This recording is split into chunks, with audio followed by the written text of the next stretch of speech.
Bonjour à tous. Aujourd'hui, au programme de Studio Lacan, une actualité de l'Ukraine avec notre invité Stéphane Audouin-Rouzot. Puis, nous aurons un écho de la culture avec un film, Argentine 1985, avec Adriana Campos. Et ensuite, nous aurons une actualité de la psychanalyse au sujet de l'intelligence artificielle avec notre invité Fabien Feinwax.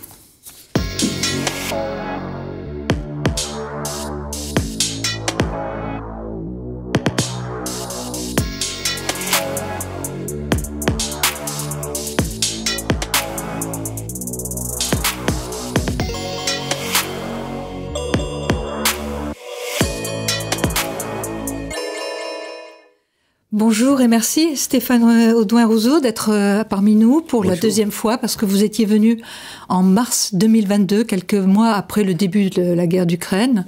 Je rappelle que vous êtes directeur d'études de l'HESS, que vous êtes spécialiste de la Première Guerre mondiale, président du Centre international de l'historial de la Grande Guerre, Péronne en Somme. Et enfin, que vous avez particulièrement étudié le génocide des Tutsis rwandais et donc la question de la violence, de la guerre et de la cruauté. Alors, depuis mars 2022, vous avez écrit 2 nouveaux ouvrages.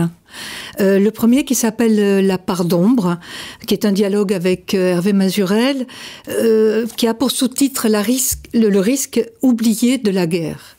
Et puis un deuxième ouvrage, La Grande Guerre peut-elle mourir ? C'est un essai sur le référent 14-18. Alors, ces 2 ouvrages, sans fascination pour le sombre, abordent quand même la part d'ombre. La part d'ombre liée à la question de la guerre et de la violence et de la cruauté. Reprenons. Février 2014, annexion de la Crimée. Février 2022, l'opération spéciale est l'invasion en Ukraine par la Russie. Février 2004, où en sommes-nous ? Voilà la question simple et directe. Quelle différence depuis la dernière émission? Quels invariants? Eh bien, disons qu'effectivement, maintenant la guerre va entrer bientôt dans sa 3e année. Qui l'eût dit, quand elle avait commencé. On s'attendait tout de même à une guerre assez courte, voire très courte. Et donc, la grande différence d'abord, c'est le temps. C'était la temporalité. La guerre s'est muée en guerre longue, en guerre d'attrition, en guerre industrielle, en guerre de position. Elle a développé un des pires modèles guerriers finalement de notre contemporain, c'est-à-dire justement cette guerre de siège réciproque, en campagne continue. C'est-à-dire que les 2 adversaires s'assiègent l'un l'autre sur un front de 1000 km, comme les Français, les Allemands, les Britanniques l'ont fait lors de la Grande Guerre. C'est un modèle que je connais bien et qui réplique en quelque sorte toute une série de caractéristiques, malgré la différence des temps, malgré la différence des armements, la différence des sociétés. Il y a une sorte de morphologie du conflit qui s'impose aux belligérants, qui s'impose à nous, qui ne sommes pas directement belligérants. Et évidemment, la différence majeure, bien sûr, c'est l'approfondissement du coût de la guerre. C'est-à-dire un approfondissement du coût de la guerre pour les civils, un approfondissement du coût de la guerre pour ceux qui combattent, l'accroissement évidemment des pertes, le nombre de blessés et les enjeux qui, au fond, s'accroissent. Je veux parler des enjeux politiques et géopolitiques, les enjeux de la défaite ou de la victoire d'un des 2 camps dans une conjoncture, et ça c'est nouveau, dans une conjoncture où tout semble jouer dans le sens d'une défaite de l'Ukraine. Et je le dis avec, évidemment, vous en doutez, beaucoup de peine. Alors, l'idée que vous aviez avancée, évidemment, en mars 2022, c'était une guerre de mouvement. Aujourd'hui, c'est C'est une guerre de position. C'est ce qu'on appelle une guerre de position. Guerre de mouvement, où effectivement, exactement comme pendant l'été 14, l'été 1914, il y a d'abord guerre de mouvement, à l'initiative de l'attaquant russe, et qui se transforme pour des raisons assez comparables. Donc en guerre de position. Une guerre de position, c'est comme je le disais à l'instant, une guerre de siège, mais en race campagne, et de siège réciproque. Les tranchées, c'est une muraille. Les lignes de tranchées successives sont une série de murailles successives, et donc les deux adversaires s'assiègent mutuellement. Les champs de mines qui sont au milieu, jouant le rôle que jouaient les grands réseaux de barbelés de la Première Guerre mondiale, comme une arme passive, mais qui crée une sorte de barrière d'interdiction, donc en provoquant un immense avantage de la défensive sur l'offensive. On retrouve ici et donc quelque chose de très comparable donc à la Grande Guerre, avec cette caractéristique inouïe, et particulièrement inouïe pour un historien comme moi, du grand conflit du début du XXe siècle, que finalement, en dernière instance, comme auraient dit les marxistes, en dernière instance, eh bien, ce qui compte, c'est l'infanterie et le canon. L'arme de domination du champ de bataille est le canon. Et donc, la quantité de canons et la quantité donc de munitions, la quantité d'obus. C'est ça qui détermine en dernière instance, finalement, la supériorité ou l'infériorité d'un camp sur l'autre. Et ça, c'est évidemment une grande mutation par rapport, puisque à mars, effectivement, 2022, où on était encore dans une phase beaucoup plus plastique de la guerre. Et aucun des deux adversaires jusqu'à maintenant, et notamment pas les Ukrainiens, n'ont réussi à revenir au mouvement. Revenir au mouvement, c'est un terme de la Grande Guerre. Il y a pourtant des morphologies un peu différentes qu'on avait observées au début de la guerre, avec une hybridation entre ce classicisme du rôle de l'artillerie et puis les moyens plus modernes, comme les drones, sur lesquels on a porté son attention beaucoup au début de la guerre, qui sont maintenant utilisés des deux côtés. Et pour autant, un contournement de cette guerre de position par l'utilisation de drones, la compensation du manque de munitions du côté ukrainien. Est-ce que vous ne pensez pas que vous avez tout à fait raison. Il faut pas, voilà, les ressemblances évidemment avec la Grande Guerre sont extrêmement marquantes. Elles doivent pas être exagérées. Il faut pas que le tropisme historien, de ce point de vue, se manifeste de manière excessive. Les drones, bien sûr, les satellites, évidemment, bien sûr. Les blindés qui n'ont pas joué néanmoins le rôle majeur qu'ils... À cause notamment des drones. Et à cause des drones et à cause de l'artillerie. Voilà, le couple char-avion, déterminant pendant la Deuxième Guerre mondiale. On est dans des lieux où avait eu lieu, on n'est pas très loin du lieu de la plus grande bataille de chars de la Seconde Guerre mondiale. On n'est pas si loin que ça de Koursk, en 43. Eh bien, il n'y a pas eu de grande bataille de rencontre de ce type. Non, ce qui s'impose, en dépit de ces armements nouveaux, en dépit aussi, on a parlé du développement du numérique. On dit que c'est la première grande guerre numérique à cette échelle. Il n'empêche que c'est pour ça que je reste prudent et que je dis en dernière instance, c'est la quantité d'hommes, de canons et d'obus sur le terrain qui, finalement, fait la décision. Malgré l'asymétrie de cette guerre du faible au fort. Malgré l'asymétrie, effectivement, parce que la défensive l'emporte sur l'offensive. Quand les Russes sont en situation offensive, ils sont en situation de perdre énormément de matériel et d'hommes, et inversement, quand ce sont les Ukrainiens qui sont à l'offensive, il leur arrive exactement la même chose, et on est là devant une forme d'impasse stratégique. Qui est très proche de celle qu'enregistraient les Allemands, les Britanniques, les Français pendant la Grande Guerre.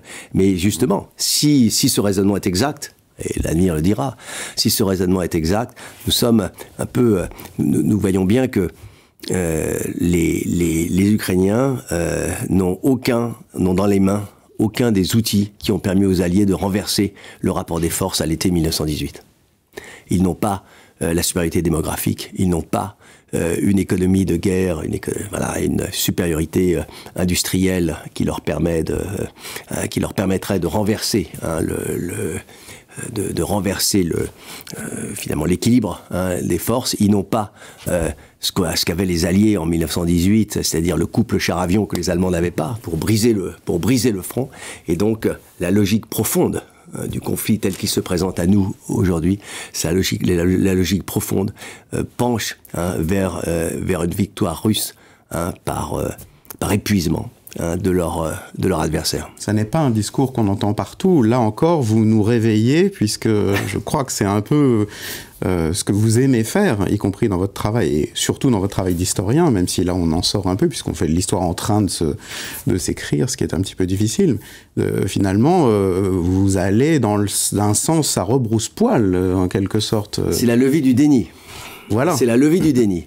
Il y a la principale levée du déni, elle a eu lieu lorsque la guerre a commencé le 24 février 2022, où tous les experts, pratiquement tous les experts de toutes sortes, les universitaires, bien sûr, les spécialistes de la Russie, les chancelleries, le renseignement, etc., pas aux États-Unis, mais en Europe, avaient parié sur le fait qu'il n'y aurait pas d'attaque russe.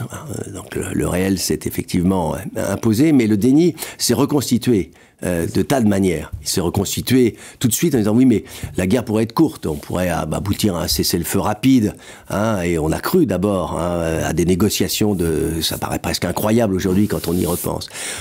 Quand les atrocités russes ont été révélées très très tôt, au mois d'avril si je me souviens bien, à Boutcha en particulier, c'est pas que nous n'y avons pas cru, mais notre stupeur montre que nous ne l'avions pas envisagé. Or, nous aurions dû l'envisager, évidemment. Ces atrocités étaient là aussi dans les cartes, en quelque sorte. Et le fait de ne pas l'avoir envisagé, c'est à mon avis une trace de déni. Et le fait de ne pas être capable de parler très ouvertement des raisons qui font que une défaite ukrainienne est à craindre aujourd'hui, sauf renversement de l'aide occidentale, sauf surprise stratégique toujours possible sur le champ de bataille. Et évidemment, on sait que l'histoire a toujours beaucoup plus d'imagination que les historiens. Il faut garder ça évidemment en tête. La capacité historienne de prévision est égale à 0, et j'en suis tout à fait conscient. Mais le fait de ne pas pouvoir débattre, de ne pas pouvoir parler très ouvertement, en tout cas d'une possible, voire probable défaite ukrainienne, si les courbes actuelles se prolongent, eh bien c'est probablement également une forme de déni. Ce qui montre que nous continuons, après presque 3 ans de guerre, à appréhender très difficilement ce conflit, parce que nous avons, je pense, en Europe occidentale en particulier, un mal considérable à appréhender tout simplement ce que j'appelle le fait guerrier. Alors justement, vous évoquez la notion de totalisation de la guerre dans vos ouvrages, et on peut se demander, certains utilisent ce terme de génocide. Alors, qu'est-ce que vous en diriez, vous? Est-ce que c'est un abus de langage, ou bien est-ce que dans l'effacement de l'identité ukrainienne, il n'y a pas quelque chose qui est visé là Alors, c'est des questions évidemment difficiles, très envenimées, oui. Et donc sur lesquelles il est toujours risqué et compliqué de parler. Totalisation de la guerre, à mon avis, on est encore loin, très loin. De ce que nous appelons, nous, la guerre totale, qui d'ailleurs n'a jamais été totale.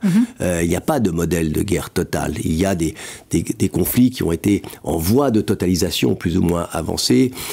Pour l'instant, ni la guerre en Ukraine, enfin la guerre ukraino-russe n'est ni une guerre totale, ni même une guerre en voie de totalisation.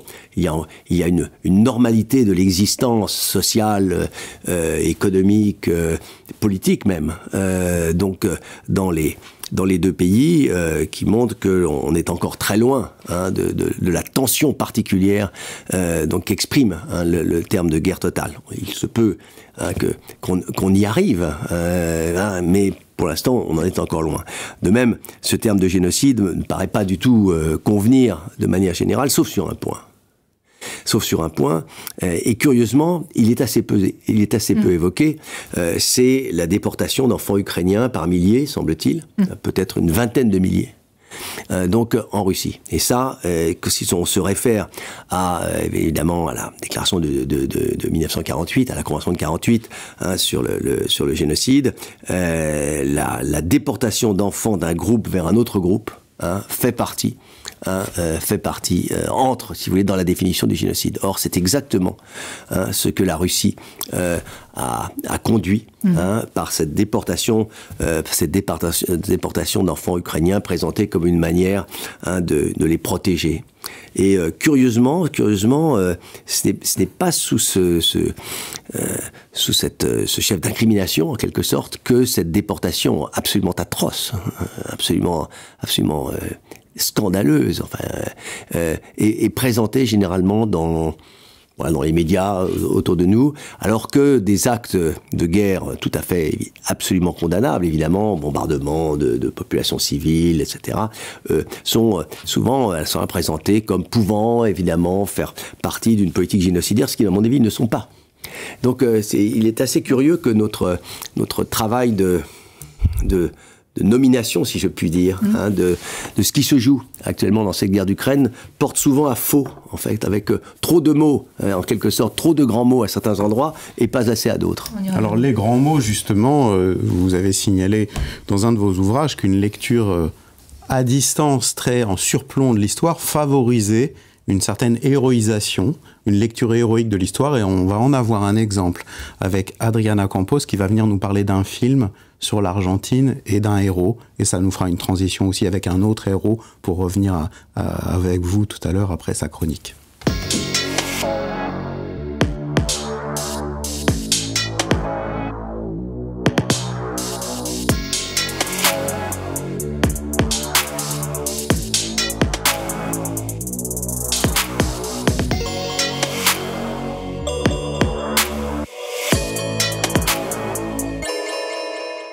Bonjour Adriana Campos, vous êtes psychanalyste et vous avez choisi aujourd'hui de nous parler d'un film,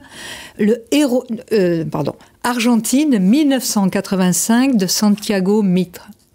Tout à fait. Donc, comment devient-on un héros alors que rien ne nous y prédestine? C'est la question qu'explore ce film, donc Argentine 1985 de Santiago Mitre. À la croisée de l'histoire avec un grand H et l'histoire intime d'un homme. Peu après le retour de la démocratie en Argentine, le rapport Nunca Más rend public les exactions commises pendant la dictature, tandis que le Conseil supérieur des forces armées affirme que, je cite, « les procédures mises en place pour combattre la subversion apatride étaient irréprochables, tout excès étant exclusivement imputable aux subordonnés. » La justice civile décide alors de prendre à sa charge les procès contre la junte. C'est à un homme seul, le procureur Julio César Stracera, qu'incombe dès lors toute la responsabilité de porter l'accusation. Il doit notamment rassembler dans un temps record et des conditions impossibles des preuves de la responsabilité directe des 9 commandants dans la détention illégale, les tortures et l'homicide des milliers de personnes. Comment cet homme, un procureur pas du tout rebelle pendant la dictature, méfiant, usé et attaché à sa propre impuissance, a-t-il pu assumer la tâche historique qui lui revenait dans un contexte hostile et au risque de sa propre vie? Un héros est-il le simple produit d'un concours de circonstances, tel que l'anti-héros collaborateur par hasard mis en scène dans le film Lacombe Lucien? À la différence de cet anti-héros, le vrai héros le devient quand il assume le destin qui frappe à sa porte. Dans les moments décisifs, l'héros accomplit un acte. Bon, Diana, on ne peut pas s'empêcher de penser, évidemment, faire le rapprochement avec Volodymyr Zelensky. C'est vrai. Cette tâche impossible. Oui. Et ça pose aussi la même question. Un vrai héros, l'est-il par nature ou par pure contingence? Rien de la vie de Zelensky n'aurait permis d'anticiper qu'un jour il incarnerait l'esprit du courage ukrainien. Humoriste et comédien arrivé de manière surréaliste au pouvoir, il semblait plutôt voué à se ranger parmi les nombreux leader clownesque de notre époque. Et pourtant, le lendemain du déclenchement de la guerre, devenu la première cible du Kremlin, Zelensky apparaît sous un tout nouveau jour. En tenue de combat, il s'adresse au peuple ukrainien et assume pleinement sa tâche de chef d'un État en guerre. Il reste en Ukraine, risque sa vie, ne se dérobe pas. Depuis, il mène courageusement la résistance d'un peuple confronté au réel de la guerre. Alors, est-ce que le film permet de donner une piste pour comprendre le ressort de comment on devient un héros? En tout cas, les films proposent une pour les procureurs en question. Donc, dès la première scène, nous assistons au dialogue entre lui et son fils cadet, Javi, un jeune collégien. On aperçoit que le procureur, qui s'appelle Julio, ne fait pas de son enfant un objet de protection. Au contraire, Javi est son homme de confiance, son complice, son confident, même son espion.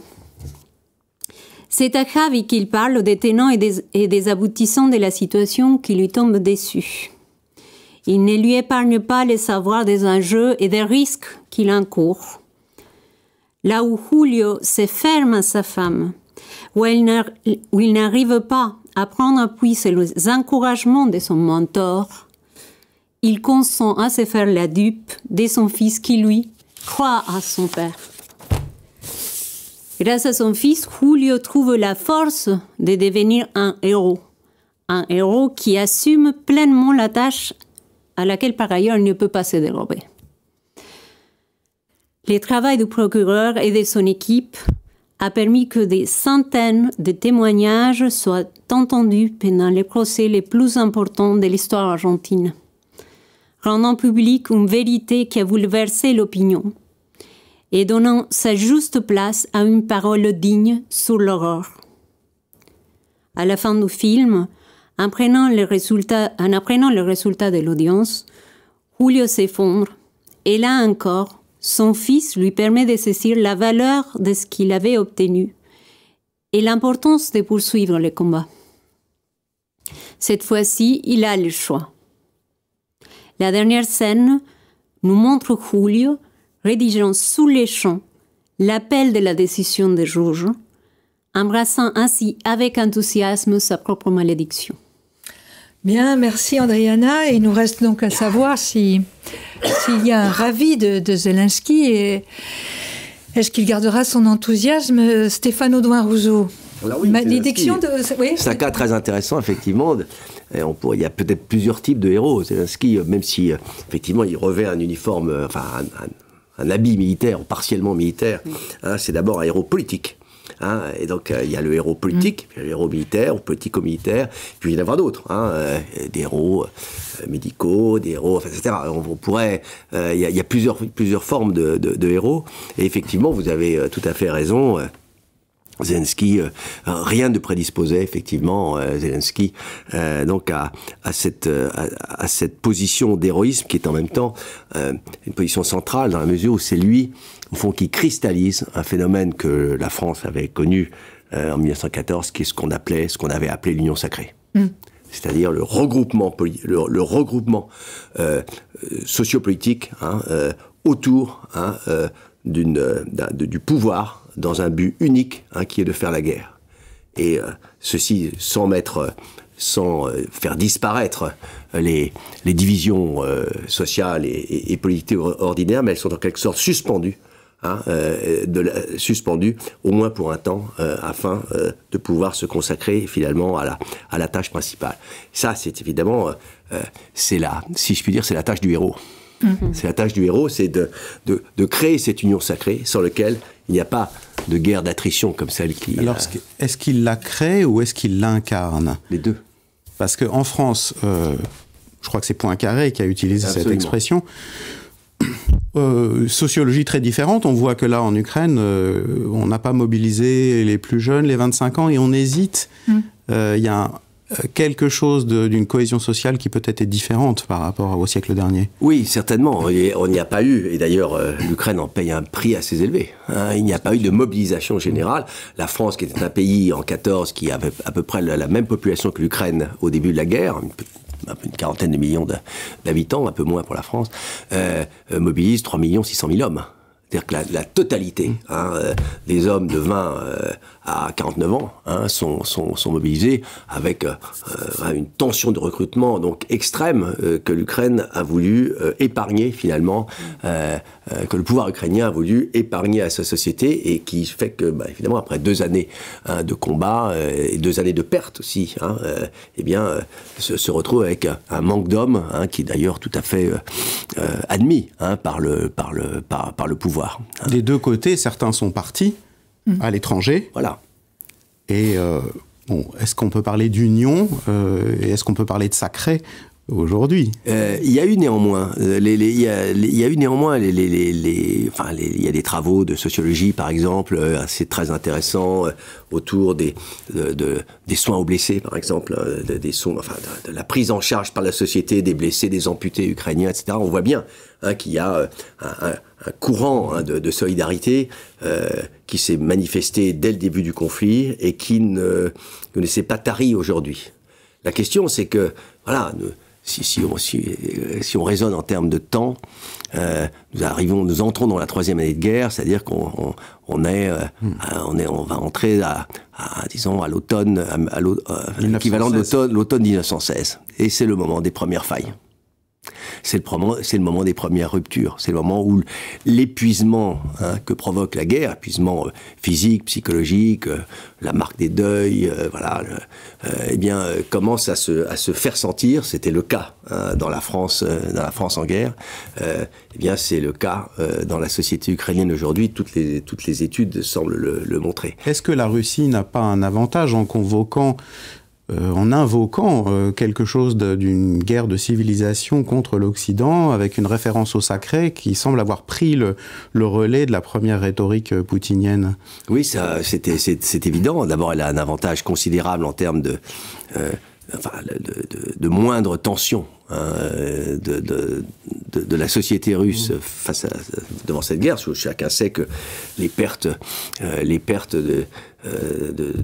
à Saint-Pétersbourg, à Moscou sont extrêmement faibles. Les pertes de guerre pèsent en fait sur des provinces beaucoup plus éloignées. La société bourgeoise, en quelque sorte russe, elle reste très à l'écart de la guerre. C'est donc évidemment très important. La guerre est loin.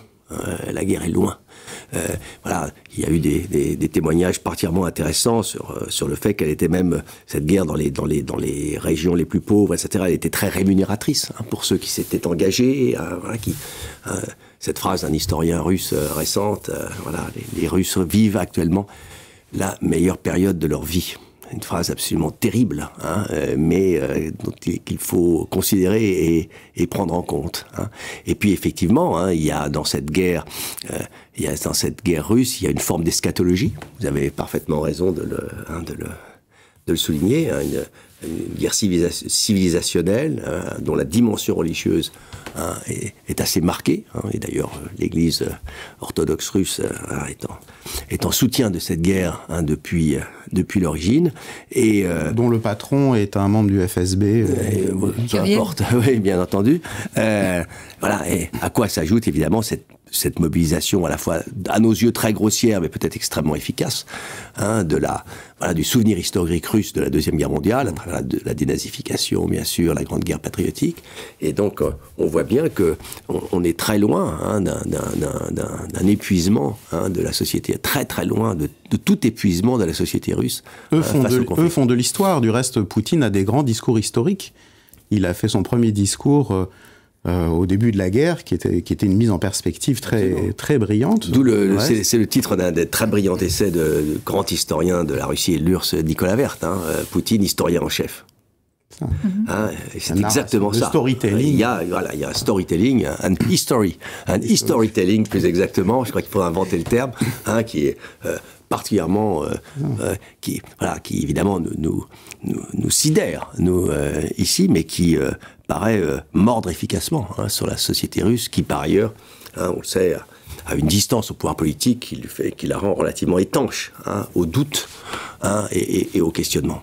Et vous-même, vous tenez finalement les deux bouts de cette histoire-là, puisque à la fois vous faites l'histoire, et à la fois vous avez introduit une historiographie très au ras du sol, comme vous le citez d'Alain Corbin, je crois, dans laquelle les objets historiographiques finalement tiennent à se rapprocher le plus possible de l'anthropologie du fait guerrier, comme vous dites, de la gestuelle de la guerre, de l'acte au plus près de sa réalisation dans sa crudité, sa cruauté et sa violence la plus extrême, au fond, du côté d'une forme de nihilisme qui n'est pas tellement du côté du sens de l'histoire, mais qui est du côté d'une direction de l'histoire.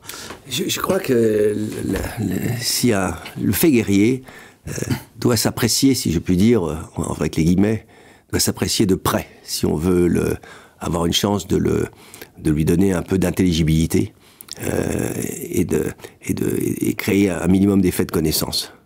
Un des drames, je crois, de la manière dont nous regardons la guerre, c'est que nous la regardons de trop loin ou de trop haut, si vous voulez. Et je trouve d'ailleurs qu'il y a une forme de mépris des acteurs sociaux dans cette manière de la regarder de très haut. Je crois qu'il faut la regarder au contraire, effectivement, au ras du sol. C'est très difficile dans le cas de la guerre. Je vois bien, il est beaucoup plus facile de savoir ce qui s'est joué dans les tranchées en 14-18, si vous voulez, que dans les tranchées russes et ukrainiennes aujourd'hui. Le matériau, le matériau pour un travail historien ou d'anthropologie historique un peu sérieux, ce matériau manque cruellement. Mais au moins, doit-on savoir qu'il manque cruellement. Voilà, et guetter les traces, les débris que nous ramènent les témoignages et les envoyés spéciaux, les images que nous pouvons trouver, s'accrocher à ces traces apparemment infimes si on veut saisir quelque chose de ce qui se joue là-bas. Alors, j'ai une question à vous poser. Dans le livre récent de Neige Sino, Triste Tigre, elle parle d'un historien qui aurait répondu à la question « Pourquoi les exactions ? Pourquoi les viols ? Pourquoi ces cruautés ?» L'historien aurait répondu « Pourquoi les soldats font-ils ça ? Parce qu'ils le peuvent. » Et dans une interview, elle dit qu'elle a retrouvé le nom de cet historien, Stéphane Audouin-Rousseau. Alors, est-ce que vous confirmez ? Je confirme, oui. Oui, c'est une phrase qui me ressemble tout à fait. Oui. Alors, je ne sais pas où je l'ai prononcée, mais oui, c'est tout à fait ça. C'est tout à fait ce que je pense. Ça nous a tout à fait saisis, parce que au fond, derrière le discours de l'histoire, de l'appel au sacré, enfin qui soutient le discours russe et l'invasion, il y a, avec la phrase donc parce qu'ils le peuvent, une chute du sens. Le sens est dévoilé, et derrière, ça dénude un réel innommable, une jouissance en jeu, pour le dire. Alors peut-être vous pourriez dire qu'est-ce qui vous amène à avoir cette thèse, et au point qu'elle circule jusque dans ce livre qui ne traite pas de cette question-là. C'est sans doute assez flatteur que ça circule dans un ouvrage comme celui-là, dans la mesure où les sciences sociales et la fiction romanesque ou les autres sont généralement souvent assez compartimentées. Donc je suis ravi de cette information que je n'avais pas. Ce dont nous sommes en train de parler, c'est ce que j'appelle la cruauté. Non pas la violence, évidemment il n'y a pas de cruauté sans violence, mais il peut y avoir une violence même extrême sans cruauté. Là nous parlons de la cruauté, c'est-à-dire d'une violence, j'appelle cruauté une violence qui dépasse son propre objet. Vous dites même que la cruauté s'insère dans la violence. Oui, bien sûr. Elle s'infiltre. Elle s'infiltre dans la violence. En temps de guerre, évidemment, l'élimination de l'adversaire est, hélas, un des marqueurs de cette activité sociale particulière, qui est l'activité guerrière. Mais la cruauté, c'est autre chose. C'est une violence qui n'a pas besoin, en quelque sorte, rationnellement, entre guillemets, de se déployer, et qui pourtant se déploie, que les acteurs sociaux déploient, et qu'ils déploient spontanément. Et ça, c'est évidemment très important. Hein, c'est-à-dire que nous échappons ici aux états-majors, aux calculs politiques, à la stratégie, à la tactique. Hein, nous avons le comportement des acteurs sociaux au plus près du terrain. Et ce comportement, de quoi s'agit-il? Et on l'a vu en Ukraine dès le début, non pas après des mois et des mois d'exacerbation du conflit, mais dès le début, alors que les troupes russes n'ont pas encore subi de pertes importantes et qu'apparemment elles pourraient l'emporter assez rapidement, pense-t-elle. Eh bien, nous avons évidemment le phénomène de la torture, le phénomène des exécutions sommaires, le phénomène des viols massifs et collectifs, qui sont, et toutes ces pratiques, toutes ces pratiques de violence extrême sont presque toutes regroupées autour d'une forme d'invariant qui est l'atteinte à la filiation. La filiation, c'est, me semble-t-il, ce qu'il y a de plus profond en nous. Hein. Nous venons d'eux et nous allons vers. Hein. L'atteinte à la filiation, dont le viol est un cas typique, il y a le viol coupe, surtout le viol public, le viol des enfants devant les parents, le viol des mères devant les filles, etc. C'est vraiment la coupure systématique, organisée, mise en scène, théâtralisée de la filiation. De même, évidemment, tout ce qui a trait à la découpe du corps, etc. C'est-à-dire qu'on crée des corps biologiquement impossibles, qui donc n'entrent pas dans une filiation, etc.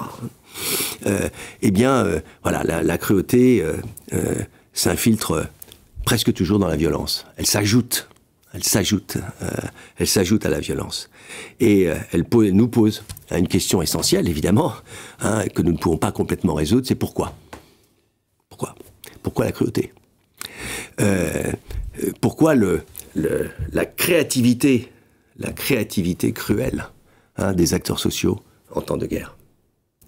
Une créativité massive qui exige le déploiement de beaucoup d'énergie, de force, de fatigue, etc. Pourquoi les acteurs sociaux font-ils ça? Pourquoi les soldats font-ils ça?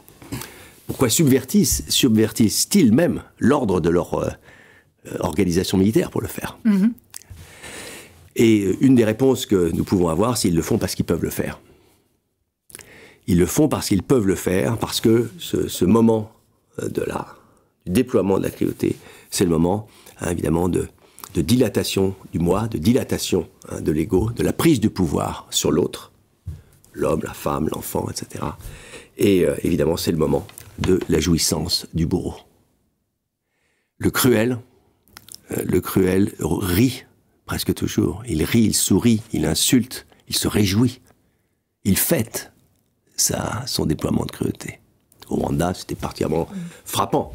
Je change un peu rapidement de sujet, où les tueurs, le soir, festoient longuement, boivent longuement avant de repartir le lendemain, dans un contexte qui était celui d'un déploiement absolu de cruauté. C'est-à-dire que la cruauté tendait quasiment à remplacer la violence éliminationniste, qui est évidemment à la racine de tout génocide. Et donc, cette cruauté, elle s'est déployée, effectivement. Elle s'est déployée en Ukraine, dès les premières semaines de guerre. Et elle s'est sans doute déployée, elle continue sans doute de se déployer dans les zones occupées, etc. J'espère que nous le saurons un jour.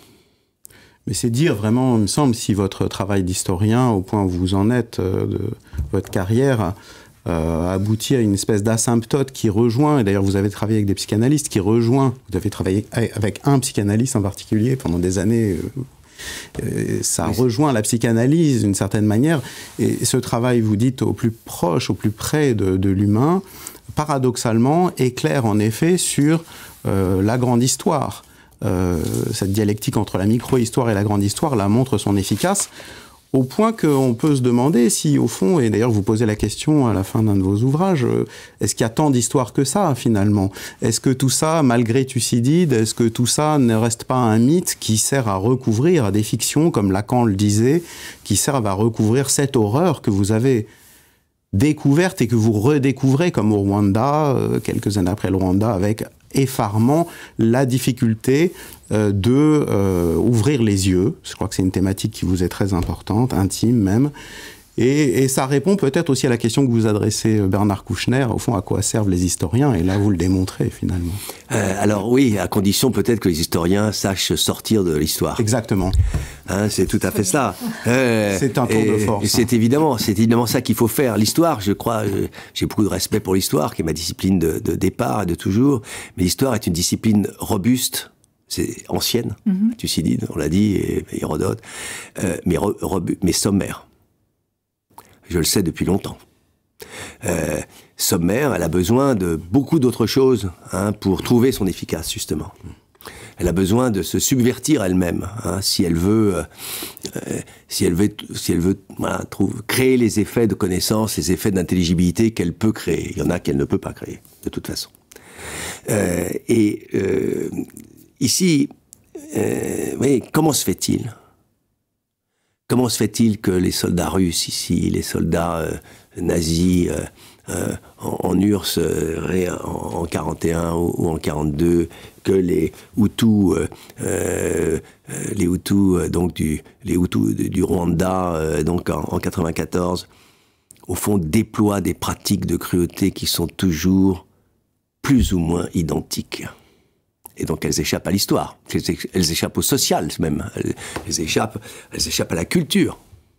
Elles échappent même à la technologie. Mais bien sûr. Avec le Rwanda, certains parlent d'une Shoah en plus réussie parce que beaucoup plus rapide et sans technologie. Et sans technologie. Et avec des armes extrêmement sommaires. Pourquoi toujours le viol des femmes en public par des groupes? Pourquoi le viol des mères devant les enfants, le viol des enfants devant les parents? Là, pourquoi ces systèmes? Il n'y a plus d'histoire. Bien entendu, il y a des invariants anthropologiques, ou peut-être devrions-nous dire des invariants psychiques, qui jouent à plein et qui, en quelque sorte, s'imposent aux acteurs sociaux. Et là, bien sûr, l'histoire reste présente. Tout ça se produit dans un contexte historique, évidemment. C'est probablement ça qui était à l'origine du déni, finalement. C'est cette horreur invariante. Bien sûr, elle nous est intolérable. Elle nous est intolérable. Et les images n'y peuvent rien, au contraire.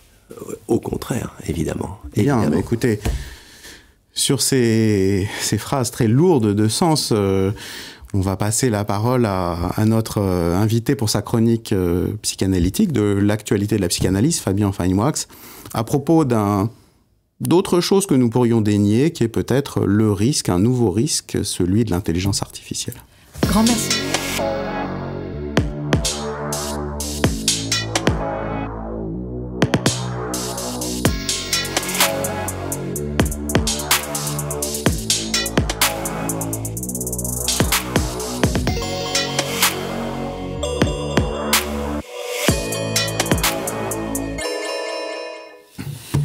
Bonjour Fabien Feinwax. Bonjour.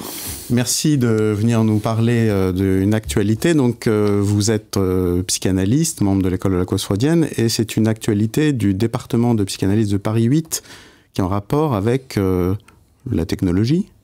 Absolument, c'est la prochaine journée du cycle Une éthique pour notre temps du département de psychanalyse à l'Université de Paris 8, qui est animé par nos collègues et nos amis Aurélie Fauadel et Clotilde Leguil, qui aura lieu donc le 26 mars prochain, à laquelle vous allez intervenir vous-même, Pierre Sidon. Les conséquences éthiques et psychiques donc de l'intelligence artificielle. On peut parler à propos de l'intelligence artificielle d'une nouvelle raison numérique, car il s'agit d'un nouveau rapport au monde et aux choses, dans lesquels les sujets, comme déjà l'annonçait Lacan, est fort clos. Les algorithmes d'apprentissage, ouverts pour enregistrer des données, nous traçaient déjà pour faire de la publicité ou pour nous informer. Puis, avec le deep learning, et ces algorithmes programmés pour apprendre, sont devenus donc autonomes. On a vu arriver finalement, dernièrement, ce qu'on appelle les grands modèles de langage, les Large Language Models. Il s'agit des réseaux de signifiants, appelés neurones profonds, qui captent d'énormes quantités de textes qui peuvent être combinés syntaxiquement dans l'apprentissage non supervisé ou semi-supervisé. Oui, mais quel est le rapport entre les neurones profondes et les neurones ? C'est juste un modèle qui permet aux algorithmes d'extraire les caractéristiques des éléments à mettre en lien pour produire un texte, par exemple, par une intelligence artificielle. Le modèle est donc rhizomatique, et on rend souvent hommage à Gilles Deleuze d'avoir su anticiper ces modèles avec ses sociétés de contrôle. Mais il faut noter que l'influence est réciproque, car à son tour, le Brain Project s'est inspiré de ces connexions algorithmiques pour chercher à expliquer la neuroplasticité et la possibilité de traiter certains troubles psychiques. Cette réciprocité réalise l'ambition des neurologues Warren McCulloch ou Walter Pitts, qui ont participé aux Macy Conferences dans les années 50 à New York, aux États-Unis, et qui donc cherchaient à développer un modèle cybernétique et biocybernétique qui permettent de rejoindre de manière artificielle, par des systèmes autorégulés, le modèle biologique du feedback et d'autorégulation corporelle et neurologique, dont on ne savait pas encore grand-chose dans ces années 50. Il faut rappeler ici que Jacques Lacan, qui était très up-to-date sur ces questions, s'est fait l'écho de ses recherches en cybernétique dès son séminaire 2. Oui, donc cette histoire de neurones, finalement, ce ne sont que des métaphores. Vous parlez d'une combinatoire signifiante. Est-ce que c'est pas plus proche de la psychanalyse que de la neurologie, cette affaire, finalement ? Il y a un processus de signification et d'écriture qui peut en effet éclairer ce que nous manions, et vice-versa. Alors donc c'est une influence réciproque, finalement, entre la psychanalyse et l'intelligence artificielle, plutôt ? Pour l'instant, non, car il faut distinguer ici les codages effectués par les algorithmes, qui est un codage sans reste, une écriture qui ne connaît pas la différence ni le reste, et le chiffrage par les signifiants, qui s'est fait à partir d'une trace effacée, comme Lacan l'indique dans les séminaires 5, la trace de la perte de l'objet à signifier.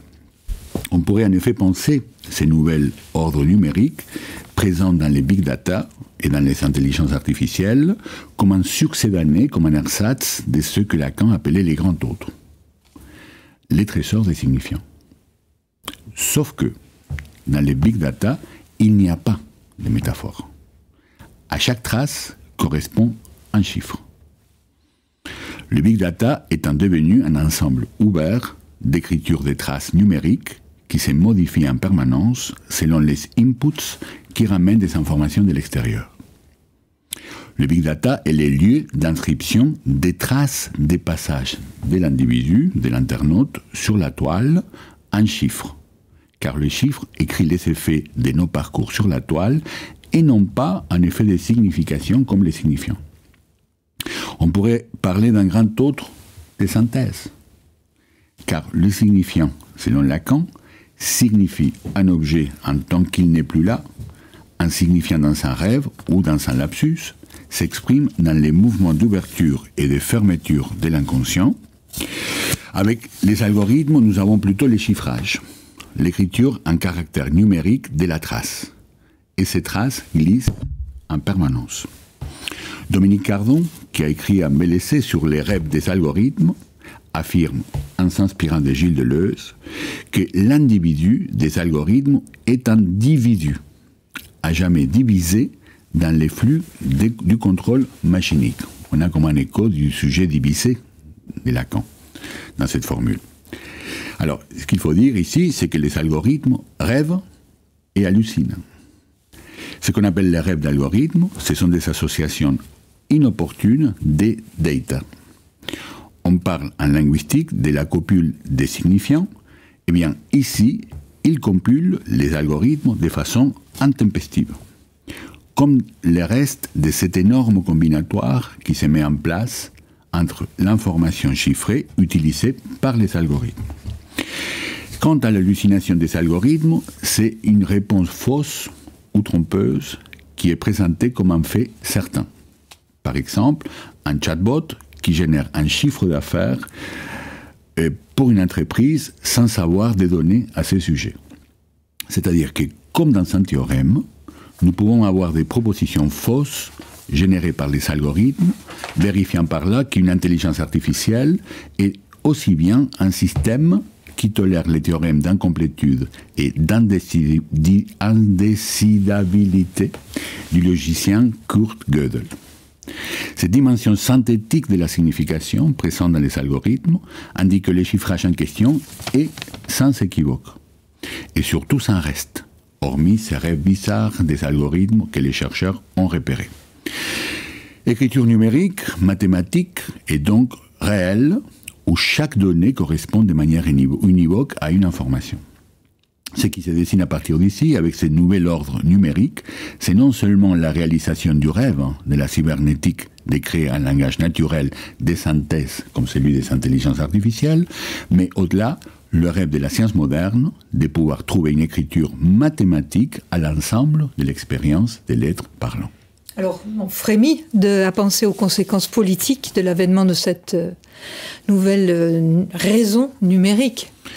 On a cité Deleuze tout à l'heure, on pourrait encore évoquer Michel Foucault et ses sociétés de bio-ethno-pouvoir. Mais elles paraissent, ces sociétés, presque comme des petites fictions théoriques, dérisoires au regard du rêve de certains de confier les gouvernements des êtres parlants à des algorithmes. Il y a des gens pour ça.